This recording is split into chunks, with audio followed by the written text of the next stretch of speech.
Welcome back to Radically Rethinking Railways in Australia. If you are new to the channel, you can find a list of previous episodes below. I'm the Mad Professor, helping you to rethink your understanding of Australian railways. Over our first 20 episodes, we've looked at a range of false narratives that have harmed Australian railways. After all, if people tell themselves and each other the wrong things about Australian railways, they will perpetuate the wrong decisions, whether as decision makers, travellers, or voters. Narratives have included the most pervasive and bizarre ideas. Australia lacks the so-called density to have good railways. The road lobby killed off Australian railways. Our railways were better in the past. Australia is no good at doing railways. Or even that everything you hate is the fault of the politician or the demon you despise most. The truth is, Australian railways are always about choice. Your choice. The choices of decision makers. Some of whom you voted for. Some you didn't. Whether to run a lightly used railway like the outer part of Victoria's Hurstbridge line we saw in episode 1, the luckiest line, or whether to kill one off, a very similar railway to Healesville, in episode 3, the accidental death of a railway. It is always a choice. If someone tells you they had no choice, or it was inevitable, and they are trying to get you to not hold them accountable for what they did. No different from springing a thief at the scene of their crime. They plead they had no choice. So as we move into the second batch of 20 episodes, these false narratives will continue to be fought. Today's one is an odd one, and it takes us to an imaginary halt on an imaginary railway in the southwest of New South Wales.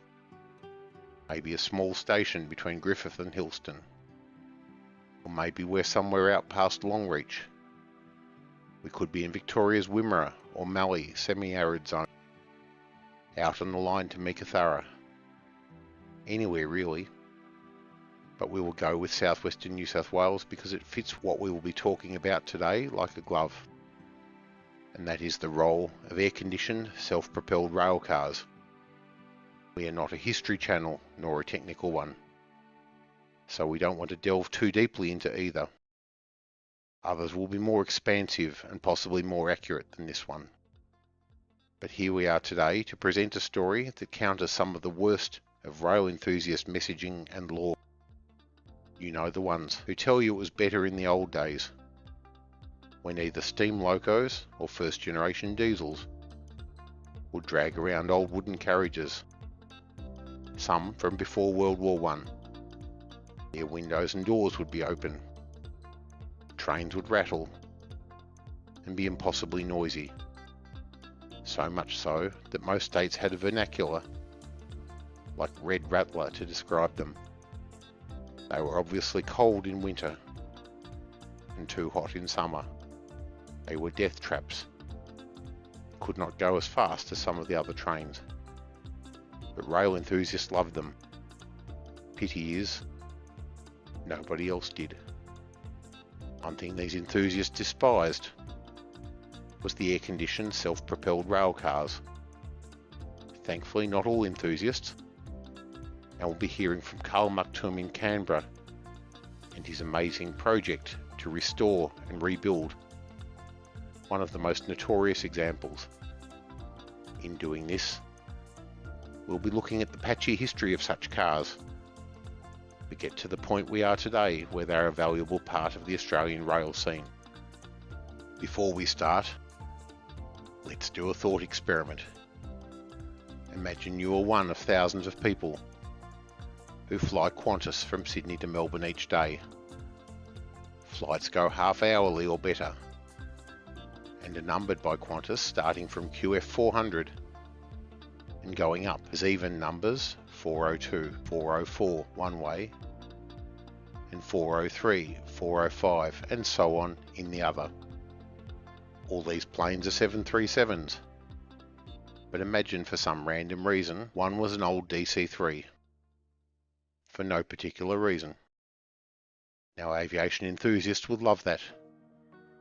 The airline putting on a heritage airliner in the middle of their schedule. But nobody else would. What business traveller in a hurry wants to fly in an old piston engine aircraft, taking more than 2 hours? What person who detests noise or poor ride quality would volunteer to go in the DC-3? Who wants to pay extra to fly on an aircraft that holds far fewer passengers and would therefore require a higher average fare? The aviation industry would never tolerate this. Yet rail enthusiasts think this way and believe that everyone else should tolerate their fetishes. Of course, we don't object to chartered DC-3s or chartered old wooden trains, but that is their proper role and purpose. We will do an episode in due course on what is wrong with Australian rail enthusiasts. This, of course, is one of those things. Because we are focusing on this type of vehicle, our scope will be the time after the Second World War, now more than 70 years ago. Ponder that for a moment. A modern rail vehicle may be one that was created after the Second World War. Before the war, there were plenty of rail cars. The New South Wales Government Railways and Victorian Railways petrol-powered rail motors. The South Australian Brills. And not all rail cars built after the Second World War were air-conditioned. So this is a problem. That weren't just old and crappy, but also far too inefficient for the numbers of genuine passengers offering. Locomotive haulage was the dominant type of train around much of Australia. Whether the popular long-distance expresses, the suburban trains of Adelaide, Brisbane or Perth, many interurban trains in New South Wales or Victoria, or even some secondary services like mail trains or mixed trains around the states. Every loco-hauled train would need a minimum of 3 staff. That is the absolute minimum, but it was often more. Locomotives were invariably more powerful but slower than what was needed for the passengers, as their freight roles would dictate their design for power over speed. Locomotives can also be slow to accelerate. In cities, locos can also be a liability as they are required to be run round at every terminus. There were plenty of pre-war rail motors around, especially in Victoria, but they were seen as very much for secondary service on light branch lines and would not provide the speed or comfort of a loco-hauled train on the main line. In our episode Our Finest Hour, we did look at the Spirit of Progress, built in 1937, an air-conditioned, all-steel-bodied train, and we argued that that should have become, almost immediately, the template for all our long-distance rail services everywhere in Australia. We should never have entertained the possibility of any more non-air-conditioned or wooden-bodied cars. And this was an early example of Australian railways reaching out to the USA for how to work a modern railway, led by the Australian-American Harold Clapp. The Second World War left the USA a world technological leader, but also one that was beginning to see the end of steam locomotion and the end of the effective monopoly rail transport it had on long-distance travel and shipping. The quality of onboard services was improving through the construction of lighter-weight passenger cars with air conditioning and sealed windows for comfort, and fluted stainless steel sides, which provided both good looks and strength. But the loss of that monopoly was starting to bite. The Budd company was quick to change their offering to what the private railroads wanted.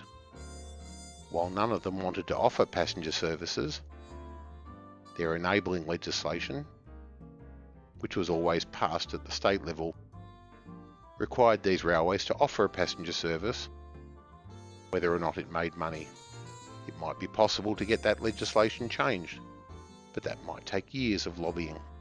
So the short-term aim was to reduce the cost of passenger services immediately. Budd came up with a wonderful vehicle in 1949, a self-propelled rail car called the RDC, based on a standard passenger car, but with a roof pod for placing additional traction and air conditioning equipment if the space under the floor was not enough. We won't spend too much time on the technicalities, though a few will be important to this episode. The main one is to note the traction package, which comprised the Detroit diesel twin motors providing 550 horsepower to the rail, as much as some of the smaller locomotives, and a torque converter lifted straight from the US Army's tanks. Proven technology from business and the battlefield. The cars could also operate on the lighter and less well-maintained lines. Railroads were diverting their maintenance effort away from lines that were not paying very well. Railroads up and down North America bought them, and they were an immediate success in their intended role. Many lasted in service for 40 years. So with the eventual demise of the small local services they were originally intended for, some drifted into cities to work commuter services, even in the greater New York area, as they provided an immediate benefit to those cities wishing to restart commuter service, but without the cash for new and larger rolling stock. A few are still available to ride on tourist or heritage railways, such as here in Pennsylvania. Now the Budd RDC also marks the start of the story in Australia, though only by a whisker. 3 of the first series cars were directly imported from Budd in Philadelphia, rather than manufactured here, to work on the desert lines of the Commonwealth Railways, out of Port Augusta or later Port Pirie, to a range of destinations. The network they worked was somewhat informal, including the Woomera and Maree lines, into the desert on the Transcontinental Line, wherever was required. They arrived in 1951 and thus were among the earliest Budd RDCs at work, even compared with the North American railroads. We could be dramatic and imagine this was a harsher environment for these cars than intended, but in fact, Budd RDCs worked everywhere, from the deserts of Nevada or Utah to the tundra of Alaska. The Commonwealth Budds were a success through the 1950s and 60s. However, the intended uses for them slowly faded away, as the Woomera rocket range ceased to be a major thing. The line-side communities were less dependent on rail, and the Commonwealth Railways were rolled into Australian National, who also acquired the South Australian Railways and their fleet, and the Budd cars ended up in storage. Then, quite unexpectedly, the Australian National Railway restored them for runs to Whyalla and Broken Hill from Adelaide. These were all operations on lines that did not exist when the cars were built, and AN was under no legal obligation to run them. And unlike in the 1950s, bus competition by those days was both free from regulation and was using modern air-conditioned vehicles, so these cars had no advantage. But they were popular and well regarded. Only with the early 1990s recession, no replacement for these elderly cars in view, and government priorities for AN were changing. Those services ceased, never to be resumed. The main issue for Australia was structure gauge. The American cars, as built, were physically large, in height, width and swept path, and that stood to limit their usefulness in Australia. The Commonwealth Railways, parts of the South Australian and Western Australian Railways, would be mostly okay, but not the New South Wales or Victorian, let alone the Queensland or Tasmanian. And the other issue was paying for them. Australia had various unhelpful financial arrangements, especially after the Second World War. We will go into these more closely in a future episode, but in short, they were partly intended to tie Australia to Britain and also regulate the ability of government to control money flows. There were 2 separate but related policies of the Sterling Bloc and the Imperial Preference Scheme. The latter still allowed us to buy Canadian products, noting that some American manufacturers, like GM or Alco, could make stuff in Canada under that scheme for the Australian market. But the sterling block meant that the government had to make special arrangements to pay in US dollars and have sufficient of those dollars available. Apart from how unwise these policies were in general, the specific problem for us is that Budd might well have set up their own plant here, or fully licensed the operation to a local company if they knew the volumes would be sufficient. They weren't, and we'll look at why. Before we do, the original file on the Budd RDC imports is fascinating, and we may pick up more about it in a future episode. The Budds had two local rivals to be the earliest air-conditioned rail cars, New South Wales DEB and South Australian Railways Bluebird. Both were long-lasting and generally successful in their roles. The SAR Bluebirds were amazing vehicles to have built locally by the government workshops at Islington, not based on the Budd. The SAR had used the basic principles of Budd by using an American-style air-conditioned steel car body, the same one used slightly beforehand on the Overland J stock, which was owned jointly, hence the letter J, between the Victorian Railways and SAR, and some are still visible today on the modern Overland. Bluebirds took the J car and painted it blue instead of dark red, and inserted the traction gear into the car without requiring unsightly roof pods of the Budd RDC. For the mechanicals, SAR took the amazing step of writing off like a mail order customer for components and came back with a Cummins power plant. This was prescient that they ended up with the Cummins engine, which had its origins in marine transport. With no roof pod and a striking livery, these were classy and elegant cars and brought modern, quiet and air-conditioned transport across the broad-gauge SAR network to the quite small towns as far afield as Mount Gambier, but also long-forgotten places like Morgan. As the SAR network shrank and eventually closed under AN, the Bluebirds were concentrated onto remaining routes to Peterborough, Port Pirie and Mount Gambier before these eventually fell. And after an Indian summer, working tourist trains to the Barossa Valley, they have been withdrawn. Most have been converted into crew cars for freights, but a couple are preserved with the National Rail Museum. One appears to be active. When Vline had no money in the 1990s under the Kennett government, a couple of Bluebirds were acquired for Victorian operation. The frequent stopping patterns not working for these long-distance cars, and the fact that these cars were already old, seems to have put the kibosh on that. Moving on to New South Wales, the early 600 class car body for a non-air conditioned body was delivered as an air conditioned variant called the DEB or 900 class. Unlike the Budd RDC or Bluebird, these cars were not delivered with cabs at both ends and were intended to work in trains of 3 cars or more. They were somewhat a bizarre choice. Although looking at the future Tulloch and Explorer cars, there may have been some method in the madness. They were selected for the top daytime expresses to distant New South Wales, though interestingly not for all of them, given that some of the routes instead used the loco-hauled RUB or HUB sets, which is a bit odd. This advantage we spoke of earlier, of needing to avoid running the locomotive round, is hardly going to be an issue if you're running for a 10-hour trip up to, say, Glen Innes. The method in the madness is that these cars could be coupled and uncoupled at junctions, so combined sections could work from Sydney out to a junction like Werris Creek or Junee, and separate into parts to work to separate terminus stations. One criticism of these cars was that they were underpowered, so let's look at the traction equipment used. As delivered, they put in the Hercules 240 horsepower engine with 2 per power car, coupled to a torque-on-torque converter. When that was found to be inadequate to the task, they were replaced with 250 horsepower Detroit diesel 110s, just like the Budds. The torque converter was replaced with the Allison model and performance improved.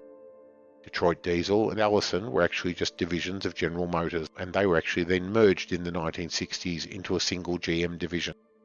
Later, the DEBs were rebuilt with the Cummins engines and the Voith torque converter. They lasted in service till 1995, or 45 years, and while none are currently active, some have been kept for restoration. New South Wales and Victoria were embarking on a new era of stainless steel loco-hauled cars in the late 1950s for prestige trains like the Southern Aurora and Brisbane Limited. The successful tenderer was Comenge, who licensed the design for them from Budd. But when the price went up, the quantity ordered went down. To avoid being sued by Comenge, the New South Wales government agreed that the leftover material could be assembled into 5 powered and 1 unpowered carriage in the form of a Budd RDC, but built smaller for the New South Wales structure gauge. This smaller size is quite noticeable, but it did not affect the usefulness of these cars. These cars were a success and worked the South Coast Daylight Express to Nowra for years. They were distinctive on the network with their shiny silver sides, the roof pods, and the big black diaphragms on the front. This latter feature differed from the early US and Commonwealth Railways RDCs, but later some US railroads had a similar diaphragm installed. Your mad professor has happy memories of catching the Budds down to Kiama for the day, even though we had no booking and had to stand much of the way. But these cars felt special. The unpowered Budd trailer was a novelty, as Budd themselves did not approve of trailer cars, as it says in the file, and would supply such cars without driving cabs, but with tractive power for the US market. It also had the only buffet service on the train. The General Motors Detroit diesel and Allison transmission package were installed in these cars when built. Sadly, all good things come to an end, and unlike the other cars we are following today, none of these have survived. After an accident in the early 1980s, they were made into loco-hauled carriages, though two were left at Junee for the Griffith shuttle. When that stopped, it was proposed to make one into another trailer car, while the other was sent to Comminge, where the Cummins engine and voice transmission were to be installed. During this process, the car caught fire. All these cars were scrapped. Let's jump across to Western Australia, where after the New South Wales Budd knockoffs were built, a set of 8 cars were built for the Kalgoorlie run, called the Prospector. While these were distinctive with a chisel nose, really they were just an updated RDC, with a generous roof pod. Looking beyond the nose, you can see the RDC in there. They were reputedly capable of 150 km an hour on the run, faster than the previous RDCs. Unlike a genuine US-built RDC, these cars had a MAN engine with voice transmission, though it was swapped later in their lives for the Cummins KTA engine. They violated the New South Wales structure gauge when they were built in Granville, but in the more generous WA rail corridors, they were just right for the run. They were pitched up market at the time, and people who couldn't afford to fly would still appreciate a fast and comfortable day train to Kalgoorlie, rather than driving the difficult desert roads. Another successful design lasted until the mid-2000s, when replacement cars were put on the run, and we now get to the problem child among the lot of them. At the same time as the Prospector cars were being built, New South Wales Government Railways had sought a car to operate the Riverina Express. It would play to the benefits of rail cars being able to be combined and divided en route. The Riverina route had many such opportunities. The Under the Clocks blog did a whole series of posts on what might have happened had this rail car actually worked and delivered the promised model. Find a link to these posts below. The train could be divided or combined at places like Goulburn, Hardin, Cootamundra, Junee or Wagga at a minimum. Counting some further subjunctions and assuming enough cars, you could have further subdivided the train at Temora, Narandra and Cowra, if not others. Victorian Railways bought 2 of them, and when New South Wales Railways showed their dissatisfaction with the car, Victorian Railways acquired 2 more from them. Few have survived. The one shown in the footage so far runs at Dalesford from time to time. Another which is being restored to glory is this one in Canberra. This channel was privileged to be shown on site by Carl Maptum and his friend John, who are slowly but carefully rebuilding PCH 1225. Carl was also fortunate to be able to discuss the car with some of the original folk who worked on it in the early 70s. Everything about the car needs restoration, from the internal panel work to the wiring and control systems. Carl is also a wealth of knowledge about these cars, and his insights have helped this channel understand how this type fits into the overall scheme of Australian rail cars. First of all, this car was not procured as a turnkey product. In other words, requesting tenderers to come up with a design that meets the overall requirements, then build and deliver. Instead, New South Wales Government Railways started the process by specifying various aspects of the technology themselves, then getting the contractor to deliver only that. These rail cars are a delicate piece of work because of the amount of equipment they need is immense, and the envelope to fit it in is small, all the more so in the tight loading gauge of New South Wales. Unlike the Budds, these cars do not come with a substantial roof pod, although the roof line as a whole is a bit larger.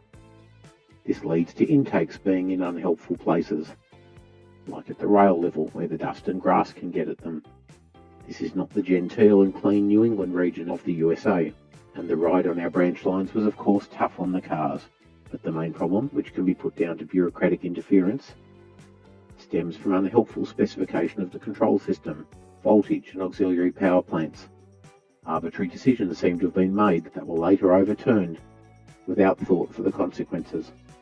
Carl is rewiring this car as if it was almost a modern car by its control systems, with a 70s body, and similar by intention to a 620 class project he has worked on.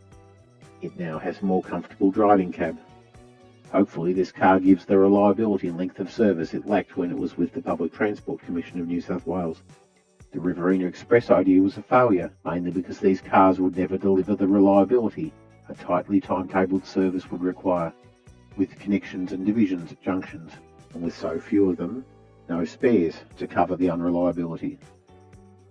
Apparently the intended builder was not Tulloch but Comenge. Tulloch had been a notable builder, working on the air-conditioned RUB and HUB sets, as well as Sydney's first-generation double-deck cars. But Tulloch was dying by the early 70s. This contract might have been a political lifeline to them, but it didn't change Tulloch's fate. It may have unfairly maligned this company because of these cars, even if the cause of their problems was fundamentally bureaucratic. We never got to see this intricate timetable in action, before the whole thing stopped in the early 1980s, and we lost the what might have been services to places like Tumut or Lake Cargellico. Like the Budd knockoffs, the Tullochs in the early 1980s was seen as fit for towing around by locomotives only. This car had all its drive equipment removed, and putting it back is part of Carl's mission. The Tullochs, interestingly, had the Cummins power plant and the Voith converter, which is now becoming the standard for the Australian rail cars. This is based on their proven record. It wasn't its propulsion that was the issue for these cars, but their electrics. Carl's noted that the Cummins engine will enable a wide range of service personnel around the ACT to be able to service it. The car will be based in Canberra, but hope to see it around the standard gauge network when it's finished. This is not a technical channel, and the best place for you to find out more is Carl's own channel, called Carl's Trains. Find a link below. Videos on this channel are all about the restoration project. He also has a Patreon account to support the work, and if you would love to see this car running around, consider helping him out. Moving into the late 1970s, we saw the first of the air-conditioned suburban rail cars, namely the SAR 2000 class, and the Western Australian Government Railways ADL sets. The standard for suburban rail travel was catching up with motor cars, where air conditioning and fabric seats had already arrived for upmarket models. The 2000 class cars are very interesting when we look at the continuity with the American ancestry of our cars. The Budd Company, after getting out of the manufacture of those long-distance, flat-sided stainless steel cars, such as were built here under licence for the Southern Aurora or Indian Pacific, and after the last of the RDCs, they provided the Penn Central Railroad with the Metroliner cars to a new rounded profile. These cars were the pinnacle of American railroading in the late 1960s, and were intended to be the American answer to aviation and high-speed rail. When Budd got the 1970s contract to build a generic passenger car for Amtrak called Amfleet, this body was used, and Comenge used a variant under license for SAR, complete with the tiny windows, which were required in the USA at the time due to rising crime, including throwing objects at trains. The SAR version had the distinctive elevated driver's cab, which enabled the driver to have a full-width cab, but also a door in the nose of the car. Like the Queensland Rail first-generation Emu, they were regarded as a step up in comfort for suburban passengers. It was powered by the MAN engine and Voith transmission, though later re-engined with the Cummins. They were regarded as a success, even though they drank too much fuel and were underpowered for the Mount Lofty ranges. A suburban car, they are believed to have ranged on tours out onto the broad-gauge rural network in places like Burra. Some survive at the Steam Ranger line at Mount Barker. The WA rail car came from a different stable. Unlike the dominant builder Comenge, Ginninan of Newcastle, now UGL, built these cars, though they still used the Cummins plant and Voith converter. Each power car could produce 550 horsepower. They were later sold to New Zealand and only just finished up service in the Auckland area, and were actually the saviour of Auckland services. Despite their suburban territory, they are known to have gone south beyond Bunbury on tours. In Adelaide, we saw the 3000 class introduced in the mid-1980s. These are very much the odd ones out, with a diesel-electric propulsion system based on Stromberg and later Mercedes-Benz power plants, installed in a Melbourne Comenge stainless steel EMU body. Some of these are still at work today. And WA placed a small order for the cars for the Australian service from Perth to Bunbury. A smaller version of the Comenge Budd body was provided with the Cummins Voith power plant. We are moving on to the last significant cars today, built by Comenge and its successors for the New South Wales Railways and then Vline. When the booze report called for the closure of basically all country passenger lines that could not be operated by the XPTs, the National Party found a compromise, which was to build a small fleet of self-propelled cars that could be amalgamated and divided, as was originally planned, thus potentially restoring services to places like Moree, Griffith, Parkes, as well as the more traditional destinations of Armidale, Dubbo or Albury. By now the DUBs, the Tulloch and Budd loco haul cars, the HUBs and RUBs, and the non-air conditioned stock were all regarded as life expired. Suburban services in Newcastle, Wollongong and to Mossvale were also being operated by expiring 620 class stock. The fleet that was ordered comprised all the same basic design, but fitted either for short or long distance. Thus we will call them Explorer or Endeavour. Whinge had been sold and sold again, first to the Swedes and the Swiss, then to the Germans, then the Canadians and finally the French, but all these used the Whinge factory in Dandenong. The car still had a familiar stainless steel outline, not too dissimilar to the Budds and Tullocks before them. The power plant was now standardised to Cummins and Voith, and with that the cars were able to get a better level of reliability. When Labor was elected, the intention to restore services to Broken Hill and Griffith required the acquisition of more cars, and a separate order for suburban rail cars for Newcastle went to Gininan. These were called Hunter cars, and despite only having the single Cummins engine turning that Voith transmission, they were still capable of running very fast. Gininan went all German with a similar Victorian order for cars intended for a high stopping pattern called the Sprinter. This time, the Voith transmission was coupled to Deutz engines. They were delivered at a time when Victoria and Vline were going through a lot of problems, with Kennett cutting back the railways, as we saw in episode 17 Short Memory. Notwithstanding their interurban design brief, their ability to work singly on lightly trafficked runs saw them run as far away as Albury. They are mostly still at work. Geninans also supplied the replacement for the original Prospectors, and new cars with the same basic brief were provided for the long-distance Kalgoorlie and shorter-distance northern runs. These are the fastest trains in Australia by design, slated for 200 km an hour, but only able to deliver 160 km an hour in the outback of WA, due to the risk of collision. Again, Gininan went for the Cummins and Voith traction package. And this gets us to the last rail car to have been built so far. Whinge, by now called Bombardier at Dandenong, was tasked with a limited design brief of some fast cars, basically the same as the Explorer or Endeavour cars of New South Wales, and rated for 145 km an hour, and only a few sets of them. However, with the defeat of Kennett and the election of Brax, the brief changed to a 160 km an hour car to work the flagship services on the new regional fast rail upgrades, delivering 160 km an hour non-stop services for the first time in Victoria. Again, these are Cummins Voith cars, and the body is slightly rounded compared with the Explorers, but fundamentally a similar car. And we know these cars are reliable and popular because the first order has spawned a dozen orders, with new cars still under construction, 20 years from the first contract. The cars have proven themselves on short journeys to Wyndham Vale and long ones to Bairnsdale, and have even been delivered on the standard gauge for the Albury run. What lessons do we draw from each rail car type?